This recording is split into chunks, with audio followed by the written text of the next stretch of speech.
لله الذي أنعم علينا بأنواع النعم ورضائف الإحسان وفضلنا على سائر خلقه بتعليم العلم والبيان.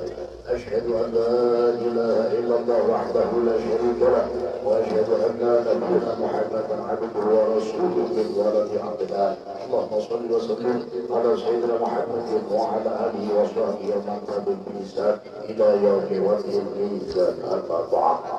Alhamdulillah kepada para alim, para ulama, para habaib, para tuan guru, para asatidzah yang kami hormati dan kami muliakan, wabil khusus para habaib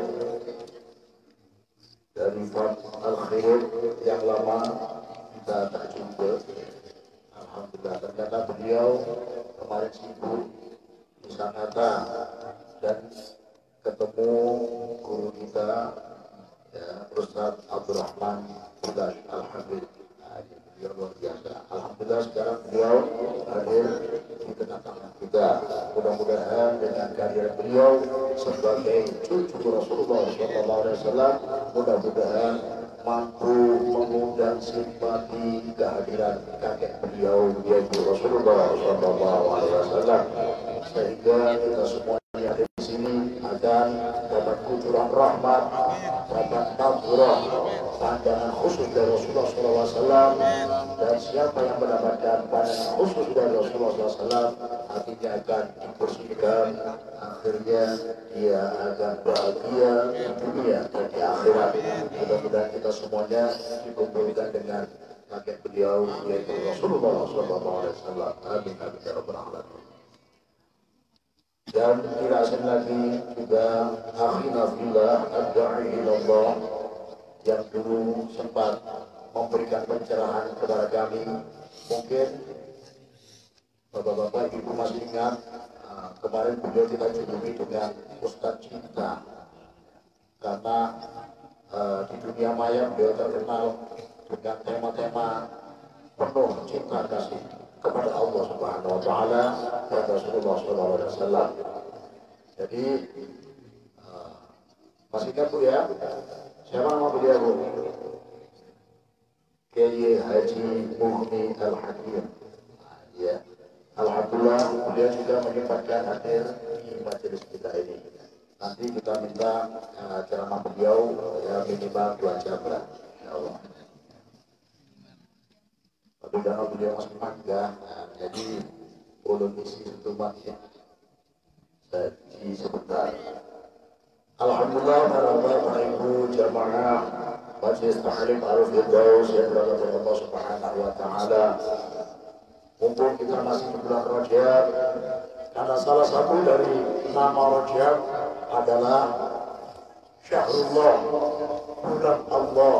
Maksudnya di bulan ini kita dianjurkan untuk kembali kepada Allah dengan cara memperbanyak istighfar dan bertaubat kepada Allah. 2 pekan kemarin sudah kita sampaikan, barang siapa yang melazimkan istighfar, memperbanyak istighfar, maka 5 janji Allah akan didapatkan selama di dunia. Yang pertama, yursilis sama'a 'alaikum bidrara. Allah akan mengguyur air hujan yang lebat, tidak hanya rintik-rintik dan jarang-jarang, tapi lebat dan sering. Mohon maaf sekali lagi saya ingatkan, sekali ada hujan jangan ada mindset kita wah nanti banjir.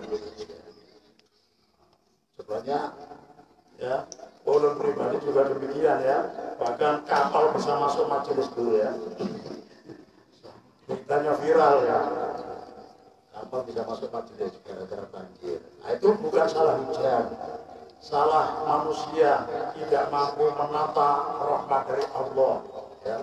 Hujan turun sebenarnya ditahan oleh pohon-pohon di gunung, tapi ternyata oleh sebagian oknum dari manusia hutannya digundul, akhirnya tidak ada yang mampu nahan longsor.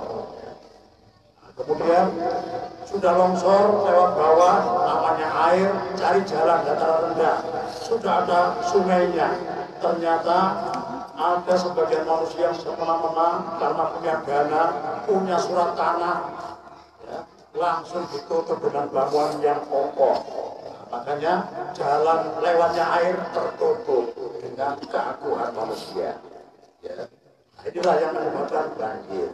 Ya, jadi bukan hujan itu sendiri yang menyebabkan banjir, tapi sebagian manusia yang tidak mampu mengelola turunnya rahmat dari Allah Subhanahu wa Ta'ala. Ya. Jadi kalau ada banjir, ya jangan marah. Kita tiru ilmunya anak-anak kecil ini ya. Ada banjir, wah, himbung benar. Senang sekali. Kenapa? Ada kolam gratis. Ya. Kalau masuk di water park itu masih di atas 50.000 gratisnya. Nah, di sini gratis ya. Setiap saat siang malam bebas berkunjung. Nah, ya gratis ya. Ketika ada yang nyuting dada-dada dengan penuh gembira. Nah, ya kena musibah dada-dada. Nah, ya. Ya, gimana lagi? Itulah sikap yang harus kita tiru dari anak-anak yang sangat polos. Ya. Jangan gerutu, tidak akan merubah sedikit pun. Ya. Justru malah merusak hati kita. Ya. Sebagaimana yang kita ceritakan, kalau kita menyalahkan pemerintah pun salah. Menyalahkan beberapa oknum tidak benar juga. Nanti ujung-ujungnya menyalahkan yang memberi hujan. Wa'iyatullahi tabaraka wa ta'ala. Maka jangan mencaci apapun dan mencaci siapapun. Alhamdulillah, makanya mumpung di bulan Rajab ini kita perbanyak untuk istighfar, memohon ampun kepada Allah Subhanahu wa Ta'ala. Janji yang pertama akan diberi hujan yang lebat. Yang kedua, wa yumditkum bi amwalin, Allah akan memperbanyak harta-harta. Yang ketiga, wa banin, dan Allah memberikan banyak keturunan. Makin banyak keturunan, makin banyak umat Islam, nanti Rasulullah di akhirat makin bangga. Ini mubahir bikumul umam yaumul qiyamah. Aku membanggakan umatku. Makin banyak umatku, aku makin bangga. Bisa aku banggakan di hadapan nabi-nabi yang lain. Nabi-nabi yang lain umumnya sedikit-sedikit, umatnya Rasulullah banyak dengan penuh kebanggaan. Ya. Jadi ya gambarannya kayak kiai saja ya. Kiai mendatangi undangan di lapangan, bawa santri 1000 dengan penuh kebanggaan. Bawa 100 sudah mulai kurang bangganya. Apalagi kiai datang bawa murid cuma seekor. Nah, ini makin tawadhu. Tawaran duit, nunduk. Jadi makin sedikit, makin kurang percaya diri. Makanya perbanyak keturunan, salah satu tujuannya adalah untuk membanggakan umat Rasulullah SAW, untuk membanggakan hatinya Rasulullah SAW di hari kiamat. Perbanyak istighfar.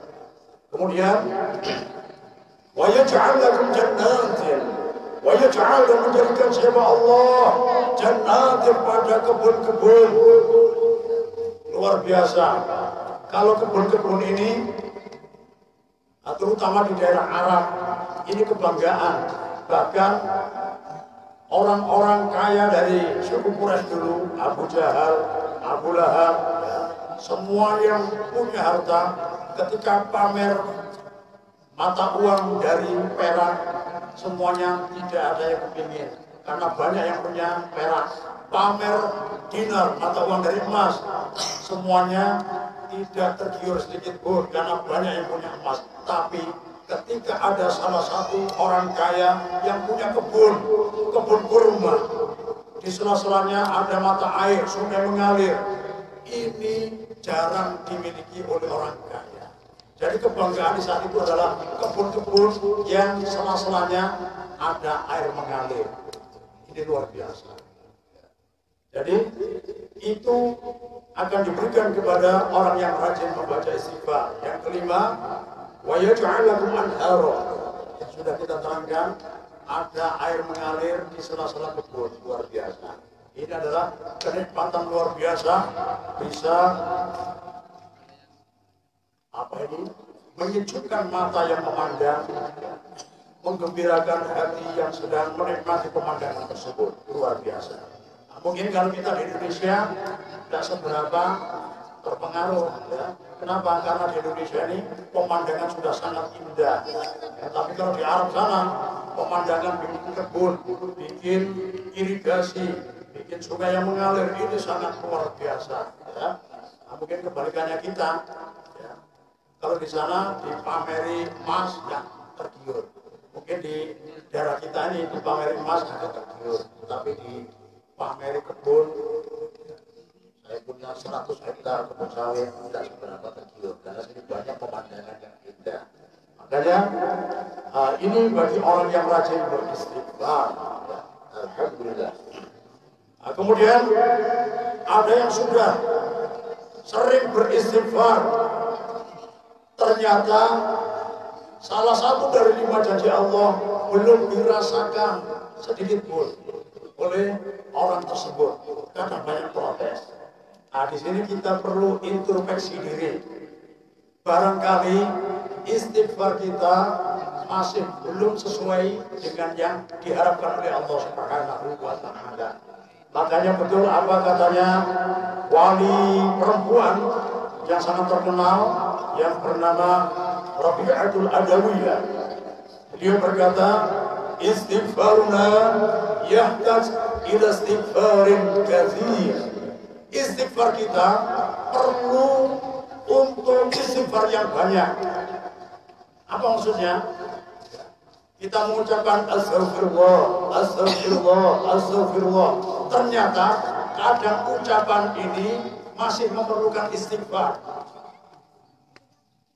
Apa maksudnya? Mohon maaf. Istighfar ini salah satu dari macam zikir. Apa artinya zikir? Pak? Apa bu? Zikir? Berzikir. Berzikir pada Allah. Apa artinya? Mengingat Allah. Nah, mohon maaf. Ketika kita mengingat Allah, ketika kita berzikir, salah satu bentuk zikirnya istighfar. Apakah di saat itu kita ingat Allah atau ingat keringitan kita yang belum lunas-lunas? Yang ini yang siapa nih? Jomblo-jombloanti. Nah sudah kemarin bikin kelompok sudah. Yang Pak Ustaz sarankan bikin kelompok segera. Hijau tomat, ikatan jomblo terhormat. Yang terhormat, jangan yang terhina ya.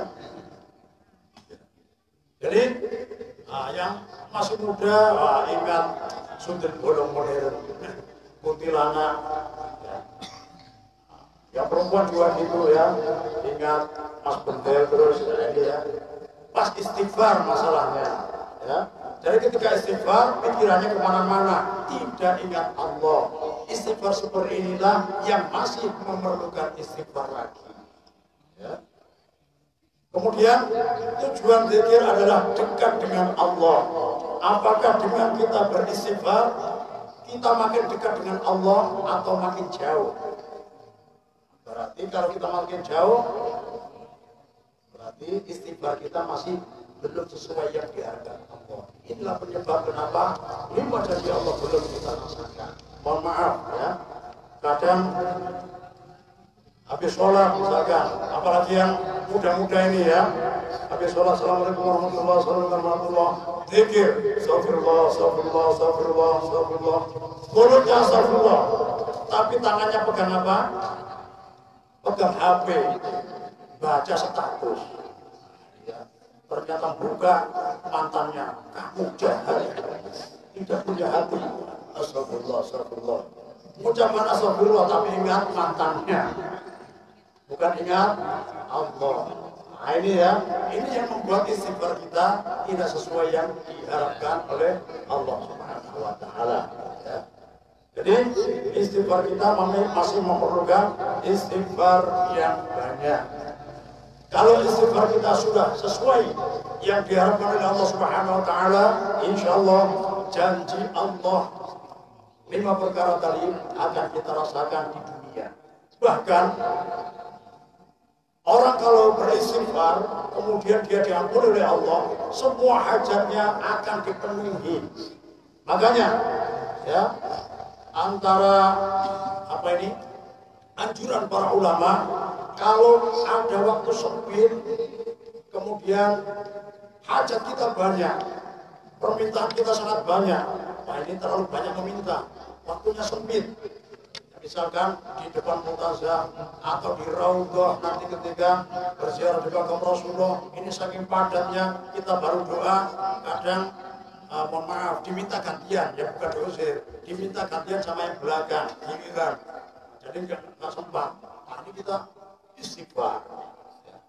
Karena kalau dengan kita beristighfar, kemudian kita diampuni, semua hajat kita akan dipenuhi.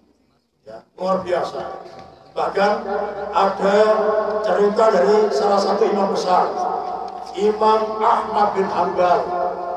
Jadi dalam mazhab kita ada 4 imam. Yang pertama, yang paling tua, Imam Abu Hanifah. Yang kedua, Imam Malik. Yang ketiga, Imam Syafi'i. Yang keempat, Imam Ahmad bin Hanbal. Imam Ahmad bin Hanbal, beliau hafal 1 juta hadis beserta sanad dan matanya. Ketika mau menyampaikan satu hadis, disebutkan rawinya dari siapa, kurang lebih 30 rawi dilewati, baru an Rasulullah Sallallahu Alaihi Wasallam. Satu hadis menyebutkan 30 ulama ahli hadis yang dilewatinya. Kali 1 juta, bayangkan. Sakit kuatnya hafalannya. Ya, beliau imam besar. Suatu ketika, beliau ini tiba-tiba terpaksa keluar dari rumah. Seakan-akan ada sesuatu yang memaksa beliau keluar dari rumah. Setelah keluar, beliau melihat masjid karena merasa capek, singgah di masjid, masuk. Ternyata ada marbot masjid, mau bersih-bersih. Jadi Imam Ahmad bin Hanbal ini diusir. Ukhruj. Imam besar diusir. Kenapa kok diusir? Karena marbotnya nggak kenal. Kenalnya cuma namanya Imam Ahmad bin Hanbal. Tidak tahu wajahnya. Kenapa? Karena marbotnya belum punya HP waktu itu. Nah, ini ya. Jadi foto Imam Ahmad bin Hanbal juga tidak terkenal di media sosial. Ya. Lain kayak ini kayak Kiai Haji Mughni Al-Hakim, sekalipun nggak saya perkenalkan, sudah sering lihat di Facebook, di Facebook, di Instagram, sudah ada namanya, sudah kenal ya. Jadi kalau beliau hadir di sini tidak mungkin diusir ya, langsung disambut. Karena kenal di media sosial. Lain halnya dengan Imam Ahmad bin Hanbal, belum ada media sosial untuk memperkenalkan beliau. Makanya ketika singgah di masjid, beliau diusir. Ukhruj, keluar. Beliau paham dan fakih. Ana ba'astarih, syuaya. Saya mau istirahat sebentar. Tak tidak, capek sekali. Kauduhan, kalapahan. Ya, batis turun singkal. Ya. Jadi ternyata marbotnya makin keras, ya. Barroh itu keluar lebih keras dari kata-kata ukhruj keluar, sudah lumayan mendengar. Diusir lagi, barroh supaya keluar sampai teras. Duduk di teras, ternyata dilihat marbotnya, diusir lagi dengan usiran yang kasar. Rawah. Ini ya, ukhruj ini sudah kasar, keluar. Barroh, lebih kasar lagi, keluar. Rawah, keluar sama rohnya. Aduh, sangat kasar. Rohnya pun nggak boleh ada di masjid. Ya, saking emosinya. Akhirnya terpaksa beliau keluar. Capek-capek memaksakan diri keluar, jalan keluar. Ternyata ada tukang roti, ada orang jual roti ya, Shahibul Khumus. Beliau sambil mengadon roti, melihat Imam Ahmad bin Hanbal yang belum kenal ya, kelihatan capek, dasar orangnya memang bagus, ya Syekh, ya, tafadhol indana. Hai Syekh, kok kelihatannya capek, silahkan singgah di warung kami. capek-capek ada yang nawari kebetulan, ya. Beliau duduk, alhamdulillah, ada yang berbaik hati, mempersilahkan duduk. Beliau duduk sebentar. Ketika Imam Ahmad istirahat dulu sebentar, memperhatikan tukang roti sedang mengadon rotinya. Ternyata mulutnya komat kamit. Beliau dengarkan, ternyata setiap kali beliau mengadon, mengadon adonannya, beliau membaca istighfar. Astagfirullah, astagfirullah, astagfirullah, astagfirullah. Imam Ahmad bin Hanbal kagum dan beliau tahu, paham keistimewaan istighfar. Beliau ingin ngetes. Istilah bahasa kita, balik baca apa balik? Ya. Oh, alhamdulillah, saya lisan saya tidak pernah kering, selalu basah dengan membaca istighfar. Dimanapun saya berada, termasuk ketika mengadon adonan roti ini, selalu beristighfar. Beliau tersebut. Karena beliau tahu manfaatnya. Pura-pura nanya Imam Ahmad bin Hanbal, wahai Syekh atau wahai Malik, ya, apa manfaat istighfar? Nah, ternyata, wahai Syekh, asal Anda tahu saja, saya selalu beristighfar. Ketika ada masalah sebanyak apapun, saya istighfar, selalu dipenuhi hajat saya. Ya. Jadi semua hajat saya dipenuhi oleh Allah. Hajat saya yang belum dipenuhi cuma satu. Imam Ahmad bin Hanbal penasaran, apa itu wahai Isana? Apa itu wahai Malik? Apa hajat Anda yang belum terpenuhi? Padahal Anda sudah beristighfar. Sebelumnya ketika Anda beristighfar, semua hajat Anda dipenuhi. Hajat satu lagi yang belum terpenuhi. Kalau boleh tahu apa hajat Anda tersebut? Ternyata Malik bilang, saya penasaran dengan seorang imam besar yang sangat alim. Siapa namanya? Imam Ahmad bin Hanbal. Saya berdoa kepada Allah, ya Allah, sebelum Engkau mengambil nyawaku, sebelum aku wafat, atau sebelum Imam Ahmad bin Hanbal wafat, pokoknya beri kesempatan saya bertemu beliau sekalipun satu kali. Apa maksudnya? Dengan istighfarnya tadi, punya hajat ingin ketemu Imam Ahmad bin Hanbal, ternyata keturutan Imam Ahmad bin Hanbal ada di depannya. Imam Ahmad bin Hanbal langsung, astagfirullah. Jadi, saya keluar dari rumah, seperti ada yang memaksa, keluar, berjalan kaki, sampai di masjid, diusir. Saya singgah sebentar, diusir dengan kasar. Kemudian Anda mempersilahkan di sini. Ternyata yang memaksa saya dari rumah sampai diusir sampai di sini adalah istighfar Anda yang senantiasa Anda baca. Luar biasa. Kepingin ketemu Imam Ahmad bin Hanbal, memperbanyak istighfar karena hajatnya itu dipenuhi. Cuma saya kasihan Imam Ahmad bin Hanbal ya, sempat diusir-usir. Jadi saya mohon jangan lakukan kepada saya. Barangkali kepingin ketemu sama guru Ajmain, istighfar. Masalahnya yang istighfar ini tukang pentol cilok. Akhirnya saya nanti dipaksa untuk datang ke sana nanti ya. Jadi walhasil, apapun hajat kita, kita perbanyak istighfar. Kalau Allah mengampuni kita, semua hajat kita akan terpenuhi ya. Barangkali ada yang belum menemukan cintanya, banyak istighfar, insya Allah dipertemukan cintanya. Oleh karena itu, supaya dilanjutkan dengan Ustadz cinta kita, yaitu Kiai Haji Mughni dan Hakim Fahruki Barjata Mentor.